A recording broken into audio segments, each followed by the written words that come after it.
ಪಾಪವ ಕಳೆಯೋ ಪರಮ ಪಾವನ ಮಂಗಳವಾಸ.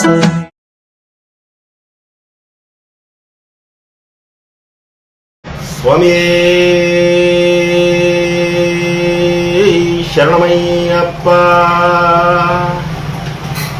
ಸ್ವಾಮಿ ಶರಣಂ.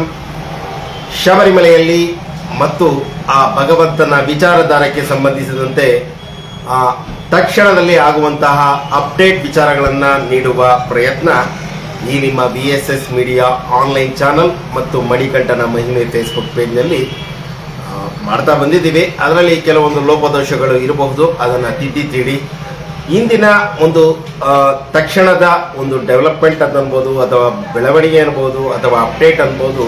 ಅದು ಬೆಳಗ್ಗೆನೇ ಒಂದು ಸುದ್ದಿ ಬಂದಿತ್ತು, ಆದರೆ ನಾನು ಹೊರಗಡೆ ಇದ್ದರಿಂದ ಇದು ತಡವಾಗಿ ತಿಳಿಸ್ತಾ ಇದ್ದೀನಿ ನಿಮಗೆ. ಶಬರಿಮಲೆಯಲ್ಲಿ ತಾವುಗಳೆಲ್ಲ ಯಾತ್ರೆಯನ್ನ ಮಾಡಿದಾಗ ಆ ಒಂದು ಪ್ರಸಾದದ ರೂಪದಲ್ಲಿ ಆ ಭಗವಂತನ ಸನ್ನಿಧಾನದಿಂದ ತರುವಂತಹ ಅರವಣ ಪಾಯಸಕ್ಕೆ ಸಂಬಂಧಿಸಿದಂತಹ ವಿಚಾರವೇ ಇಂದಿನ ಶಬರಿಮಲೆಯ ಅಪ್ಡೇಟ್ ವಿಚಾರ. ಶಬರಿಮಲೆಯಲ್ಲಿ ಆ ಒಂದು ಅರವಣ ಪ್ರಸಾದವನ್ನ 100 ರೂಪಾಯಿ ಕೊಟ್ಟು ಟಿನ್ನೆಲ್ಲ ತಂದು ಆ ಒಂದು ತಾವು ಪ್ರಸಾದದ ರೂಪದಲ್ಲಿ ಎಲ್ರಿಗೂ ಕೊಡ್ತಾ ಇದ್ರಿ.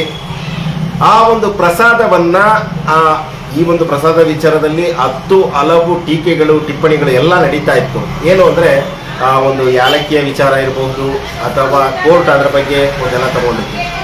ಇಂದಿನ ಒಂದು ವಿಚಾರ ಏನು ಅಂದರೆ, ಶಬರಿಮಲೆಯ ಆ ಒಂದು ಅರವಣ ಪ್ರಸಾದವನ್ನ ಮೊದಲಿಗೆ ತಾವು ಏನು ತಗೊಳ್ತಾ ಇದ್ರಿ, ಅದು ಸರಿಸುಮಾರು ಒಂದು 30 ದಿನಗಳ ಕಾಲದ ಮೊದಲೇ ತಯಾರಿ ಮಾಡಿಟ್ಕೊಂಡು ಅದನ್ನು ಆ ಭಕ್ತಾದಿಗಳಿಗೆ ಆ ಒಂದು ಮಾರಾಟವನ್ನು ಮಾಡ್ತಾ ಇದ್ರು. ಇಂದಿನ ಒಂದು ಆ ಶಬರಿಮಲೆಯ ಅಧ್ಯಕ್ಷರಾದಂಥ TDB ಅಧ್ಯಕ್ಷರಾದಂಥ ಪ್ರಶಾಂತ್ ರವರ ಹೇಳಿಕೆಯಂತೆ ಇನ್ನು ಮುಂದೆ ಯಾವುದೇ ಕಾರಣಕ್ಕೂ ಶೇಖರಿಸಿದಂತಹ ಅರವಣ ಪ್ರಸಾದವನ್ನು ಭಕ್ತರಿಗೆ ನೀಡುವುದಿಲ್ಲ. ಅದಕ್ಕಾಗಿ ಆಯಾ ದಿನ ಸಿದ್ಧಪಡಿಸಿದಂತಹ ಆ ಒಂದು ಅರವಣ ಪ್ರಸಾದವನ್ನು ಭಕ್ತರಿಗೆ ನೀಡುತ್ತೇವೆ ಎಂದು ತಿಳಿಸಿದ್ದಾರೆ. ಸರಿಸುಮಾರು 40 ಲಕ್ಷ ಟಿನ್ಗಳನ್ನು ಆ ಒಂದು ಶೇಖರಣೆ ಮಾಡಿಕೊಂಡು ಪ್ರತಿದಿನ 3.5 ಲಕ್ಷವನ್ನ ಆ ಭಕ್ತಾದಿಗಳಿಗೆ ವಿತರಿಸಲಾಗುತ್ತಿತ್ತು. ಈ ಒಂದು ಏನು ಪ್ರಸಾದವನ್ನು ತಯಾರು ಮಾಡುವಂತಹ ಆ ಒಂದು ಕೊಠಡಿ ಇತ್ತು, ಅದರಲ್ಲಿ 2,70,000 ಆ ಒಂದು ಟಿನ್ಗಳನ್ನು ಪ್ರತಿದಿನ ತಯಾರು ಮಾಡ್ತಾ ಇದ್ರು. ಅದನ್ನು ಶೇಖರಣೆ ಮಾಡಿ ಇಟ್ಕೊಳ್ತಾ ಇದ್ರು. ನವೆಂಬರ್, ಡಿಸೆಂಬರ್ ಮತ್ತು ಜನವರಿಯ ಮಂಡಲ ಕಾಲದಲ್ಲಿ ಭಕ್ತಾದಿಗಳಿಗೆ ಆ ಶೇಖರಣೆಯಾದಂತಹ ಪ್ರಸಾದ ಅಂತ ಅರವಣ ಪ್ರಸಾದವನ್ನು ನೀಡ್ತಾ ಇದ್ರು. ಇನ್ನು ಮುಂದೆ ಅದಕ್ಕಾಗಿ 200 ಆ ಒಂದು ದಿನಗೂಲಿಯಾಗಿ ಅವರನ್ನ ಕಾರ್ಮಿಕರನ್ನ ತಗೊಂಡು ಆ ಒಂದು ಶೇಖರಣೆಯನ್ನು ಮಾಡಿಕೊಳ್ಳುವಂಥ ಕಾರ್ಯವೂ ನಡೀತಾ ಇತ್ತು. ಆದರೆ ಇನ್ನು ಮುಂದೆ ಆ ಒಂದು ಕೊಠಡಿಯ ವಿಸ್ತಾರವನ್ನು ಹೆಚ್ಚಿಸಿ ಅಲ್ಲಿಯೇ ಸಿದ್ಧಪಡಿಸಿ ಆ ಒಂದು ದಿನದ ಮೊದಲೇ, ಅಂದರೆ ಇವತ್ತಿಗೆ ಕೊಡುವಂಥ ಅರವಣ ಪ್ರಸಾದವನ್ನು ಸಿದ್ಧಪಡಿಸ್ತೀವಿ. ಅದಕ್ಕಾಗಿ 5 ಕೋಟಿ ರೂಪಾಯಿ 4 ಕೋಟಿ ರೂಪಾಯಿ 4 ಕೋಟಿ ರೂಪಾಯಿ ಖರ್ಚು ಮಾಡಿ ಆ ಒಂದು ವಿಶೇಷವಾದ ಆ ಒಂದು ದೊಡ್ಡ ಕೊಠಡಿಯನ್ನು ನಿರ್ಮಿಸಲಾಗುತ್ತೆ ಅಂತೆಲ್ಲ ಪ್ರಶಾಂತ್ ಅವರು ಹೇಳಿದ್ದಾರೆ. ಮತ್ತು ಇದೇ ವಿಚಾರಕ್ಕೆ ಸಂಬಂಧಪಟ್ಟಂತೆ ಆ ಅರವಣ ಪ್ರಸಾದ ಸಿದ್ಧಪಡಿಸಿ ಮಾಳಿಗೆಪುರ ತಮ್ಮನ ಸನ್ನಿಧಾನದಿಂದ ಆ ಒಂದು ಕೌಂಟರ್ಗೆ ಏನು ಬರ್ತಾ ಇತ್ತು, ಟ್ರಾಕ್ಟರ್ ಮೂಲಕ ಬರ್ತಾ ಇತ್ತು. ಆದರೆ ಸನ್ನಿಧಾನದಲ್ಲಿ ಟ್ರಾಕ್ಟರ್ಗಳನ್ನು ಓಡಿಸಬಾರದೆಂದು ಕೇರಳ ಹೈಕೋರ್ಟ್ ಸೂಚನೆ ಕೊಟ್ಟಿದ್ದರಿಂದ ಒಂದು ವಿಶೇಷವಾದ ಬೆಲ್ಟ್ ಆ ಒಂದು ಬೆಲ್ಟಲ್ಲಿ ಆ ಒಂದು ಟಿನ್ಗಳನ್ನು ಟ್ರೈ ಜೋಡಿಸಿರೋದನ್ನು ಅಲ್ಲಿಗೆ ಸಪ್ಲೈ ಮಾಡಲಿಕ್ಕೆ ಅದನ್ನು ಕೂಡ 5 ಕೋಟಿ ವೆಚ್ಚದಲ್ಲಿ ಅದನ್ನು ವ್ಯವಸ್ಥೆ ಮಾಡುತ್ತಾರೆ ಎಂದು ಪ್ರಶಾಂತ್ ಅವರು ತಿಳಿಸಿದ್ದಾರೆ. ಇದೆಲ್ಲವೂ ಕಾರ್ಯಗತಕ್ಕೆ ಬಂದ ನಂತರ ಏನಾಗಬಹುದು ಅನ್ನೋದನ್ನು ತಮ್ಮ ವಿವೇಚನೆಗೆ ಬಿಟ್ಟಿದ್ದು.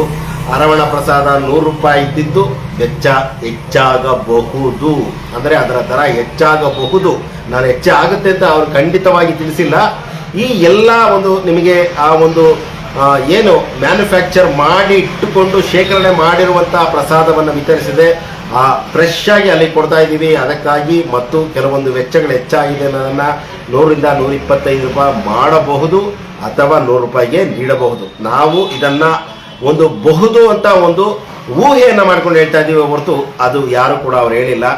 ಆದರೆ ಒಂದಂತೂ ಸತ್ಯ, ಆ ಅರವಣ ಪ್ರಸಾದವನ್ನ ಆ ವರಮಾನ ರೂಪದಲ್ಲಿ TDB ಅವರು ಮಾಡ್ತಾ ಇದ್ದಾರೆ ಅನ್ನೋದು ಯಾವುದೇ ಒಂದು ಅನುಮಾನ ಇಲ್ಲ. ಕಳೆದ ಆ ಒಂದು ನವೆಂಬರ್, ಡಿಸೆಂಬರ್, ಜನವರಿಯಲ್ಲಿ 200 ಕೋಟಿಗಿಂತಲೂ ಹೆಚ್ಚು ವರಮಾನವನ್ನ ಆ ನಮ್ಮ ಸ್ವಾಮಿ ಅಯ್ಯಪ್ಪನ ಭಕ್ತರು ಆ ಅರವಣ ಪ್ರಸಾದವನ್ನ ಖರೀದಿಸಿದ್ರಿಂದಲೇ 200 ಕೋಟಿಗಿಂತಲೂ ಹೆಚ್ಚು ವರಮಾನವನ್ನ TDB ಅವರು ಪಡೆದಿದ್ದಾರೆ. ಇದು ಕಾಲ ಕಾಲಕ್ಕೆ ಆಗುತ್ತಿರುವ ಬದಲಾವಣೆ. ಆ ಬದಲಾವಣೆಯ ವಿಚಾರವನ್ನ ಬಂದಾಗ ಆ ವಿಚಾರವನ್ನ ವಿಚಾರವಾಗಿ ತಿಳಿಸ್ತಾ ಇದ್ದೀವಿ. ಏನೇ ಬದಲಾವಣೆ ಆದರೂ ಒಂದು ವಿಚಾರ ಮಾತ್ರ ಬದಲಾವಣೆ ಆಗಬಾರದು, ಅದನ್ನು ನೀವು ಮಾಡಲೂಬಾರದು. ಅದುವೇ ಶಬರಿಮಲೆ ಯಾತ್ರೆಗೆ 1 ಮಂಡಲ ಕಾಲ ವ್ರತ. ಆ ವ್ರತ ಭಗವಂತನಿಗಾಗಿ ಅಲ್ಲ. ಪ್ರತಿಯೊಂದು ವಿಡಿಯೋದಲ್ಲೂ ನಾವು ಹೇಳ್ತಾನೇ ಇದ್ದೀವಿ. ಯಾತಕ್ಕಾಗಿ ವ್ರತ ಅಂದರೆ ನಮ್ಮನ್ನ ನಾವು ಪರಿವರ್ತನೆ ಮಾಡಿಕೊಳ್ಳಲಿಕ್ಕಾಗಿ ಆ ಭಗವಂತ ಕೊಟ್ಟಿರುವಂತಹ ಅತ್ಯದ್ಭುತವಾದ ಏಕೈಕ ವರ. ನೀವು ಯಾವುದೇ ದೇವಾಲಯಗಳಿಗೂ ಕೂಡ ಹೋದ್ರೆ ಆ ಒಂದು ವಿಚಾರ ನೀವು ಏನು ಕೂಡ ವ್ರತ ಮಾಡಬೇಕು ಅಂತ ಏನಿರಲ್ಲ, ನೆನೆಸಿದಾಗ ಹೋಗ್ಬೋದು. ಆದರೆ ಶಬರಿಮಲೆಗೆ ಹೋಗಬೇಕಾದ್ರೆ ನೀವು ನಿಮ್ಮ ವರ್ತನೆಯಲ್ಲಿ ಬದಲಾವಣೆ ತಗೊಂಡ್ರೆ ನಿಮ್ಮ ಜೀವನದಲ್ಲಿ ಅದು ನಿಮ್ಮನ್ನ ಒಂದು ಸರಿಯಾದ ದಾರಿ ಕೊಂಡೊಯ್ತು ಅಂತ ಹೇಳ್ತಾ ಇದ್ದಾರೆ. ರವಿಕುಮಾರ್ ಅವರು ಹೇಳ್ತಾ ಇದ್ದಾರೆ, ಸ್ವಾಮಿಯ ಪ್ರಸಾದ ತುಪ್ಪದ ಪ್ರಸಾದ ಅಂತ ಮಾತ್ರ. ಖಂಡಿತ ಸ್ವಾಮಿ, ಅದು ನಾವಿಲ್ಲಿ ಹೇಳೋದು ಎಷ್ಟರ ಮಟ್ಟಿಗೆ ಸರಿ ಅನ್ನೋದು ನನಗೆ ಗೊತ್ತಾಗ್ತಾ ಇಲ್ಲ. ಯಾಕೆಂದರೆ ಅವರವರ ಭಾವನೆ, ಅವರವರ ನಂಬಿಕೆ ಅದು ಪ್ರಸಾದ ಅಂತ ತರ್ತಾರೆ, ಎಲ್ಲ ಭಕ್ತಾದಿಗಳಿಗೆ ಕೊಡ್ತಾರೆ. ಆ ನಂಬಿಕೆ ಅವರಿಗೆ ಬಿಟ್ಟಿದ್ದು. ಆದರೆ ನೀವು ಏನೇ ತಗೊಂಡೋಗಿ ಶಬರಿಮಲೆಗೆ ಆ ತುಪ್ಪ ಮಾತ್ರ ಭಗವಂತನ ಶಿರದಿಂದ ಮುಡಿಯವರೆಗೂ ಬಂದು ಆ ಭಗವಂತನ ಪ್ರಸಾದದ ರೂಪದಲ್ಲಿ ಬರುತ್ತೆ. ಭಸ್ಮವು ಕೂಡ ಅಲ್ಲಿ ಆ ಕೌಂಟ್ರಲ್ಲಿ ಮಾರೋದು ಆ ಅಭಿಷೇಕದ ಭಸ್ಮ ಅಂತ ಒಂದು ನಂಬಿಕೆಯಿಂದ ತರ್ತೀವಿ.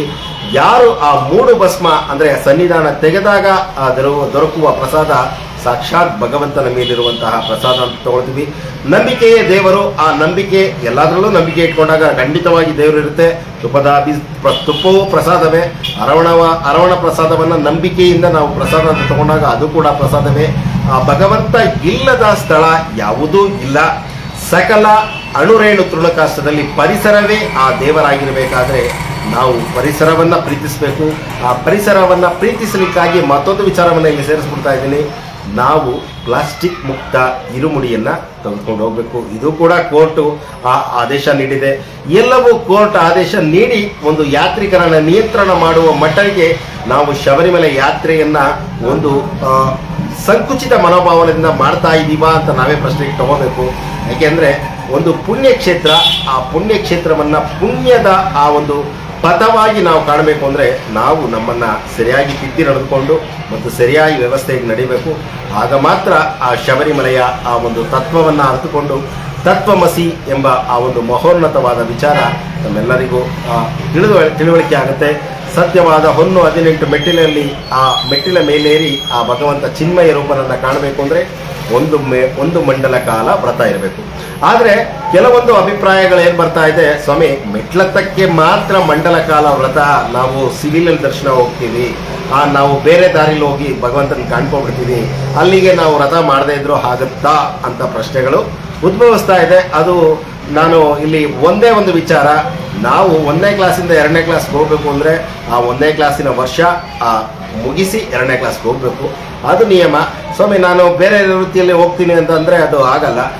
ಅದಕ್ಕೆ ಅದರದೇ ನಿಯಮ ಇರುತ್ತೆ. ಅದೇ ರೀತಿ ಭಗವಂತನ ಪರಮ ಪವಿತ್ರ ಶಬರಿಮಲೆ ಕ್ಷೇತ್ರಕ್ಕೆ ತಾವು ಹಿಂದುಗಡೆ ಬಾಗಿಲಿಂದಾದರೂ ಹೋಗಿ ಮುಂದುಗಡೆಯಿಂದ ಬಾಗಿಲಾದರೂ ಹೋಗಿ ಭಗವಂತ ಒಂದನೇ, ಶಬರಿಮಲೆನೂ ಒಂದನೇ.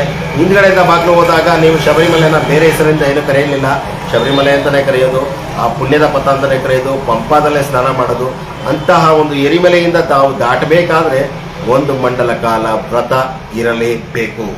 ಮಾಲೆಯನ್ನು ಧರಿಸಿ ನಮ್ಮನ್ನು ನಾವು ನಿಯಂತ್ರಣ ಮಾಡಲಿಕ್ಕಾಗಿ ನಾವು ಮಾಲಾಧಾರಣೆಯನ್ನು ಮಾಡಿದ್ದೀವಿ, ನಮ್ಮ ಕೊರಳಲ್ಲಿ ಕಡಿವಾಣವನ್ನು ಹಾಕ್ಕೊಳ್ತೀವಿ ಅನ್ನೋದಕ್ಕೋಸ್ಕರ ಮಾಲೆಯನ್ನು ಧರಿಸ್ತೀವಿ ಹೊರತು ವ್ರತ ನಿಷ್ಠೆಗೆ ಖಂಡಿತವಾಗಿ ಮಂಡಲ ಕಾಲ ವ್ರತ ಕಡ್ಡಾಯ ಸ್ವಾಮಿ. ಹಿಂದೆ ಬಾಗಿಲಲ್ಲಿ ಹೋಗಿ ಮುಂದೆ ಬಾಗಿಲಲ್ಲಿ ಹೋಗಿ ಆ ಭಗವಂತನ ಯಾವಾಗ ಬೇಕಾದ್ರೂ ಕಾಣಿ. ಮಂಡಲ ಕಾಲ ವ್ರತ ಕಡ್ಡಾಯ. ಸತ್ಯವಾದ ಹೊನ್ನು 18 ಮೆಟ್ಟಿಲನ್ನು ಹತ್ತಲಿಕ್ಕೆ ಮಾತ್ರ ಮಂಡಲ ವ್ರತ ಅನ್ನೋದು ಎಷ್ಟರ ಮಟ್ಟಿಗೆ ಸರಿ ಅನ್ನೋದನ್ನು ತಾವೇ ಪ್ರಶ್ನೆ ಮಾಡ್ಕೊಳ್ಳಿ ಸ್ವಾಮಿ. ನನ್ನ ಆ ಒಂದು ಭಗವಂತನ ವಿಚಾರಕ್ಕೆ ಸಂಬಂಧಪಟ್ಟ ಹಾಗೆ ಶಬರಿಮಲೆ ಅನ್ನೋದಕ್ಕೆ ಮಂಡಲ ಕಾಲ ವ್ರತ ಕಡ್ಡಾಯ. ಸ್ವಾಮಿ ಶರಣಂ. ನನಗಿಂತ ಕಿರಿಯವನು ಯಾರೂ ಇಲ್ಲ. BSS ಮೀಡಿಯಾ ಯೂಟ್ಯೂಬ್ ಚಾನಲ್ ಹಾಗೂ ಮಣಿಗಂಟನ ಮಹಿಮೆ ಫೇಸ್ಬುಕ್ ಪೇಜ್ಗಾಗಿ BS ಕಣ್ಣನ್. ರಾಮನಗರ. ಸ್ವಾಮಿಯೇ ಶರಣಮಯ್ಯಪ್ಪ.